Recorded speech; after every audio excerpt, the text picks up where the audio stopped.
ప్రభుత్వం నుంచి వచ్చే పథకాలు లబ్ధిదారులని ఎలా ఎంపిక చేస్తారు? అధికారులు ఏ విధమైనటువంటి సర్వేలు చేస్తారు? అదేవిధంగా అర్హులు ఎవరు, అనర్హులు ఎవరు అని ఇప్పటి వరకు జోరుగా చర్చలైతే జరిగాయి. అయితే కొంతమంది ఒక్కొక్క స్కీమ్ కింద ఒక్కొక్క రకంగా అయితే వాళ్ళని ఎంపిక చేస్తారు అని చెప్పేసి చాలా మందికి అయితే అపోహలు అయితే ఏర్పడడం జరిగింది. సో ఇప్పుడు ఆ అపోహలు అన్నిటినీ చెక్ పెడుతూ గ్రామాలలో గ్రామ సభల ద్వారానే ఈ పథకాలకు సంబంధించినటువంటి లబ్ధిదారుల ఎంపిక ప్రక్రియ విధానం ఉంటుందని చెప్పేసి తేల్చి చెప్పడం అయితే జరిగింది. అదేవిధంగా నిన్నటి నుంచి 21వ తారీఖు నుంచి అయితే గ్రామ సభలు ఏర్పాటు చేయడం జరిగింది గ్రామాలలో. అసలు ఈ పథకాలని ఎలా గుర్తిస్తారు, ఎవరెవరికి అర్హులు అనేది ఈ వీడియోలో తెలుసుకుందాం.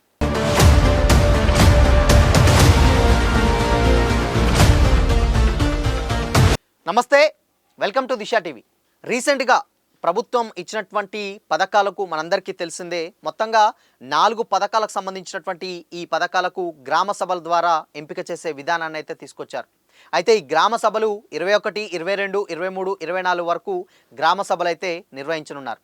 అయితే దీంట్లో అనర్హులు ఉంటే వాళ్ళే తేల్చి చెప్తారు. ఎందుకంటే గ్రామ సభల్లో ఫర్ ఎగ్జాంపుల్ ఒక వ్యక్తి ఉన్నాడు, ఆ వ్యక్తి లేదు ఈయనకు ఈ పథకానికి అర్హుడు కాదు అంటే అక్కడే ఎవరు ఏంటి అనేసి అక్కడే తేల్చి చెప్పడం జరుగుతుంది. అక్కడనే డిసైడ్ కూడా అవుతుంది. లేదు అంటే అర్హులైన వ్యక్తి దానికి సంబంధించిన పథకానికి అప్లికేషన్ పెట్టుకోకున్నా, లేదంటే ఆయన అప్లికేషన్ రిజెక్ట్ అయినా కానీ ఈ పథకానికి నా వర్తబుల్ క్యాండిడేట్ అని చెప్పేసి గ్రామ సభల్లోనే తేల్చి అయితే చెప్పడం జరుగుతుంది. మొత్తంగా ఈ 4 పథకాలకు సంబంధించినటువంటి పథకాలను ఈ గ్రామ సభ అయితే నిర్వహిస్తున్నారనమాట. అంటే 4 పథకాలు అవి ఏంటంటే రైతు భరోసా ఒకటి, అదేవిధంగా ఇందిరమ్మ ఇల్లు, అదేవిధంగా కొత్త రేషన్ కార్డుల పంపిణీ మరియు ఇందిరమ్మ ఆత్మీయ భరోసా పథకాలను లబ్ధిదారులు గుర్తించడానికి ఈ 4 రోజులు ఉన్నటువంటి గ్రామ సభలు అయితే పెట్టడం జరిగింది. అంటే నిన్న మంగళవారం నుండి శుక్రవారం వరకు కూడా ఈ గ్రామ సభలు నిర్వహించడం అయితే జరుగుతుంది. అయితే గ్రామ సభ అయిన తర్వాత అంటే 26వ తేదీ నుండి ప్రభుత్వం లాంఛనంగా ఈ స్కీమ్లని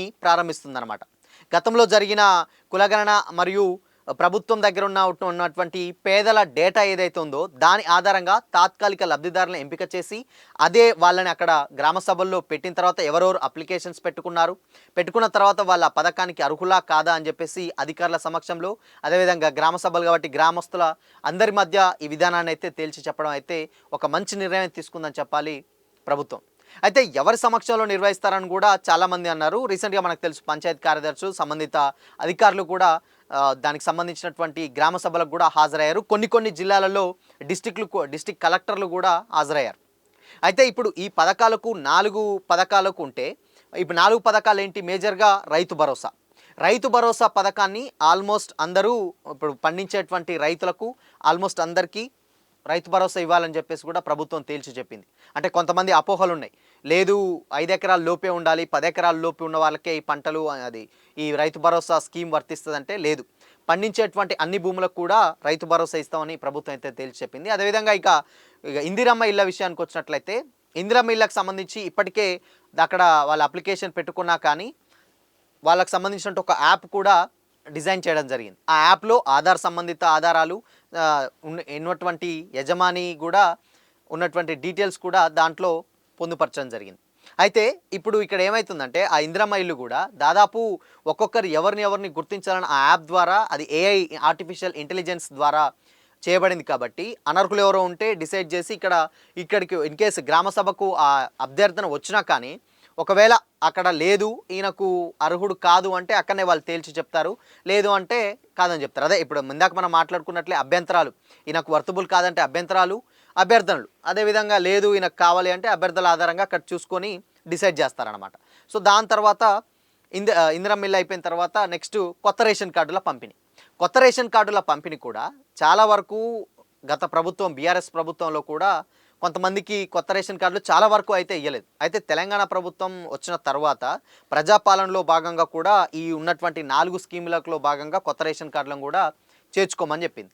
అయితే కొత్త రేషన్ కార్డులు ఏవైతే ఉన్నాయో ఇప్పుడు ప్రజెంట్ గత కొద్ది రోజుల నుంచి ఏంటంటే ఒక 200 నుంచి 300 వరకు గ్రామాలలో కొత్త రేషన్ కార్డులను అప్లై చేసుకుంటే వాళ్లకు కేవలం ఒక 40 మందికి మాత్రమే ఈ రేషన్ కార్డులు అనేది రావడం జరిగిందని కూడా గతంలో వాదనలు కూడా వచ్చాయి. కొన్ని సోషల్ మీడియాలో వీడియోలు వైరల్. అయితే ఇప్పుడు దానికి సంబంధించినటువంటి ఆధారంగా ఇప్పుడు ఆ విషయాల్ని బేస్ చేసుకొని ప్రభుత్వం ఏం చెప్పిందంటే రేషన్ కార్డుల ప్రక్రియ అనేది నిరంతరమైనటువంటి ప్రక్రియ. ఇప్పుడు గ్రామ సభలో ఈ 4 రోజులనే డిసైడ్ చేసుకోవాలని ఏం లేదు. దాని తర్వాత కూడా ఇన్‌కేస్ సంబంధిత అధికారుల దగ్గర మీకు సంబంధించి ఎవరెవరు కొత్తగా పెళ్ళైనటువంటి వాళ్ళు, రేషన్ కార్డు లేనైనటువంటి వాళ్ళు ఎవరైతే ఉన్నారో వాళ్ళ దగ్గరికెళ్ళి మీ అప్లికేషన్ అయితే అక్కడ అప్లై చేసుకోవచ్చు. దాని తర్వాత కూడా రేషన్ కార్డు వస్తుందని కూడా అన్నారు. ఇంకోటేంటంటే రేషన్ కార్డులు ఆల్రెడీ ఉండి పుట్టినటువంటి పిల్లల్ని అందులో చేర్చుకోవడం ఎలా అని కూడా నిన్న 2 ఫామ్స్‌లో అయితే చేయడం జరిగింది. అయితే దాంట్లో భాగంగానే ఆ రేషన్ కార్డులు కూడా కొత్తగా ఉన్న రేషన్ కార్డు అప్లై చేసుకున్న వాళ్ళు పై ఫార్మేట్లో ఒక రకంగా ఉంది ఫామ్. దాని తర్వాత పుట్టిన పిల్లల్ని చేర్చాలంటే కింది ఫార్మేట్లో ఇంకొక రకంగా అది చేర్చడం జరిగింది. మొత్తంగా 2 రకాలుగా ఇది ఎలా అయినా అంటే కొత్తగా పేర్లు నమోదు చేసుకోవాలన్నా వారీ చేసుకోవచ్చు, అసలుకే రేషన్ కార్డు లేదని వాళ్ళని కూడా దాంట్లో చేసుకోవచ్చు అని కూడా చెప్పింది. ఇకపోతే ఇది నిరంతర ప్రక్రియ అని కూడా సంబంధిత అధికారులు కూడా డిసైడ్ చేసి చెప్పారు. ఇది ఎప్పటికైనా అప్లై చేసుకోవచ్చు అన్నారు.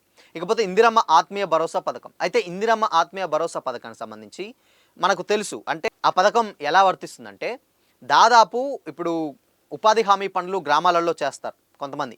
అయితే ఉపాధి హామీ గత సంవత్సరంలో ఎవరైతే ఉంటారో ఉపాధి హామీ పనులు చేసేవాళ్ళు వాళ్ళకు మాత్రం వాళ్ళకంటే దగ్గర వాళ్ళకు 20 రోజులు కనీసంగా ఆ పనులు అయితే చేసి ఉండాలి. ఉపాధి హామీ పనులు 20 రోజులు చేస్తే అప్పుడు మాత్రమే ఇందిరమ్మ ఆత్మీయ భరోసాకి రైతు కూలీలకు అదే ఇప్పుడు సంవత్సరానికి 12,000 ఇస్తామని చెప్పారు కదా. సో ఆ స్కీము పోయిన సంవత్సరం 20 రోజులు కనీసం 20 రోజులు పనిచేస్తేనే ఆ స్కీము వర్తిస్తుందని కూడా చెప్పడం జరిగిందనమాట. ఇది మొత్తంగా ఇక్కడ 4 పథకాలకు సంబంధించినటువంటి డీటెయిల్స్ అయితే కంప్లీట్గా ప్రభుత్వం చాలా క్షుణ్ణంగా అయితే తేల్చి చెప్పడం జరిగింది. గ్రామ సభల్లోనే ఎవరికి ఏంటి అని డిసైడ్ చేసి రైతు భరోసా కాంచి మొదలు పెడితే రైతు భరోసా కావచ్చు, అటు ఇందిరమ్మ ఇల్లు కావచ్చు, అటు కొత్త రేషన్ కార్డుల పంపిణీ కావచ్చు, ఇక్కడ ఇందిరమ్మ ఆత్మీయ భరోసా లాంటి మేజర్గా ఈ 4 పథకాలకు సంబంధించినటువంటి ఈ పథకాల లబ్ధిదారులు ఎవరు అనేది తేల్చి చెప్పడం కోసం ఈ గ్రామ సభలు అయితే నిర్వహించడం జరిగింది. ఆ గ్రామ సభల్లోనే కూడా నిన్న కొంతమంది అబ్జెక్షన్స్ ఉంటే అబ్జెక్షన్స్ తెలిపారు, అభ్యర్థనలు ఉంటే అంటే వీళ్ళకి కాదు అంటే కాదన్నారు, లేదు వీళ్ళకి ఇవ్వాలి అంటే ఇవ్వాలని కూడా కొన్ని వాళ్ళ దృష్టికి వచ్చినట్లయితే తెలుస్తుంది. మొత్తంగా గ్రామాలలో అన్ని విధాలుగా గ్రామ సభలు నిన్నటి నుంచి స్టార్ట్ అయినాయి, అది సజావుగా జరుగుతున్నాయి.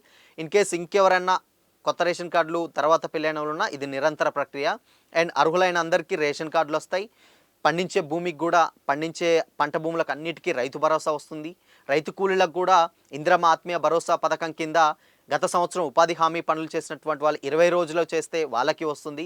ఇక ఇందిరమ్మ ఇళ్ళ విషయానికి వచ్చినట్లయితే గతంలో ప్రభుత్వం నుంచి ఎలాంటి ఇల్లులు కానీ లేకపోతే బిల్స్ కానీ తీసుకొని వాళ్ళు ఎవరైతే ఉన్నారో అత్యంత నిరుపేదలను వాళ్ళని స్టడీ చేసి వాళ్ళకి ఫస్ట్ ప్రియారిటీగా వాళ్ళకి ఇచ్చే ఛాన్స్ ఉందని చెప్పేసి అధికారులు కూడా తేల్చి చెప్పడం జరిగింది. ఏదైనా గ్రామ సభల్లోనే డిసైడ్ చేస్తారు, ప్రజలందరి మధ్యలోనే అర్హులు ఎవరు అనర్హులు ఎవరు డిసైడ్ చేసే స్కీమ్ని ఒక విప్లవాత్మకమైనటువంటి డిసిషన్ అయితే తీసుకుందని చెప్పాలి రాష్ట్ర ప్రభుత్వం.